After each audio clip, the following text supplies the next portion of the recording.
days talk about the Global Longevity Federation.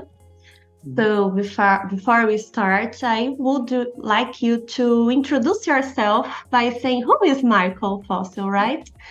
And then tell us how the Global Longevity Federation came about, as well the goals of this conference.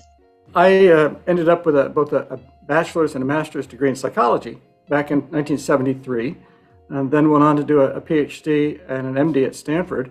They actually paid me to get the MD because I was teaching some of the courses on neurobiology, and I was intrigued by aging.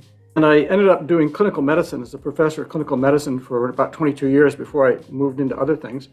27 years ago, I gave the first talk ever at the National Institutes of Health on the prospects for reversing aging at the basic cellular levels and the potential to be able to cure and prevent age-related diseases, and wrote the first articles in the Journal of American Medical Association on it, then the first book on it, and then in 2004, the first textbook with Oxford University Press on cells, aging, and human disease. And again, what I was getting at was that if we can truly understand the aging process, we can probably cure and prevent age-related diseases. So the textbook, I took people through organ by organ, tissue by tissue, system by system, explaining how diseases work, age-related diseases, and where we could intervene.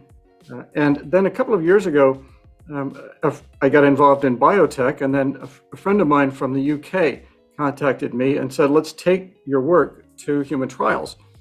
So what we're going to do is start off for strategic reasons with Alzheimer's disease for two obvious reasons. One is it's fatal.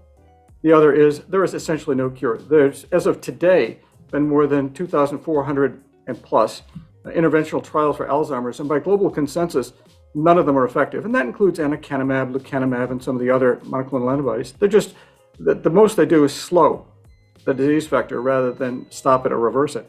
We think we can do much better than that.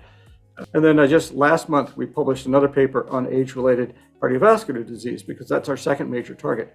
Bluntly, we're going to start with age-related neurodegenerative diseases like Alzheimer's, and then move on to cardiovascular disease. So that's where we're going. I'm also now the senior editor and lead author on a textbook coming out from Elsevier Publishing late this year on age-related disease and the prospect for reversing aging. And that, again, will bring us up to date on the latest gene therapy techniques. And that's what we plan to do. So we're going to take our work to canine trials, probably later this year or next year, and then to human trials thereafter, showing that we can actually reverse Alzheimer's disease. And talk just a little about the Global Longevity Federation. Can't help you much. They've invited me to come speak, and I will. But I think what you're seeing, and this is an example of this, is more and more people who don't think it's just a matter of Band-Aids, don't think it's simply a matter of ameliorating or treating symptoms of aging, but that we can do something much more substantial. I think we're about to have an even bigger revolution conceptually in medicine to be able to show that we can cure and prevent age-related diseases, which we have never done in the past in any way. And do you believe in inflammaging and the concept? Yes, but it's only part of it. You know, if you look upstream, we have all these known risk factors.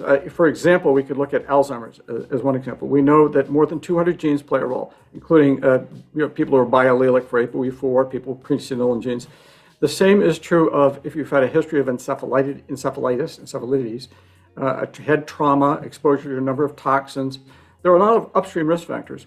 And downstream, we know a lot of biomarkers, for example, beta amyloid, tau tangles, inflammatory changes, particularly microglial activation, mitochondrial dysfunction. In your opinion, what is the importance of holding events such as the Global Longevity Federation, and how can society benefit from what is done at conferences of this nature? I think we're beginning to hit that point where people realize that you can actively do something about it. So part of, I think, the value of this conference is to have people realize that we're dealing with real science, real medicine. This is not fluff. It is not snake oil. It's quite real. We're beginning to do things that have never been done before. How the genetic and epigenetic can help and can answer a lot of questions that we have about aging process. Yes. Is it almost, not quite not quite all, but almost all gene therapy globally right now is focused on gene therapy, not epigenetic therapy. Protein expressing genes are about 1.2% or something similar of the human genome. And they're probably about 40% or more of regulatory elements that have a huge impact on disease. The thing I'm pointing out here is that we have barely touched the epigenetic possibilities. Rather than just dealing with protein expressing genes, we can be dealing with that enormously larger component of the human genome that affects how things work. And one of those big processes is aging. That is, aging is not a genetic disease, it's an epigenetic disease in a sense.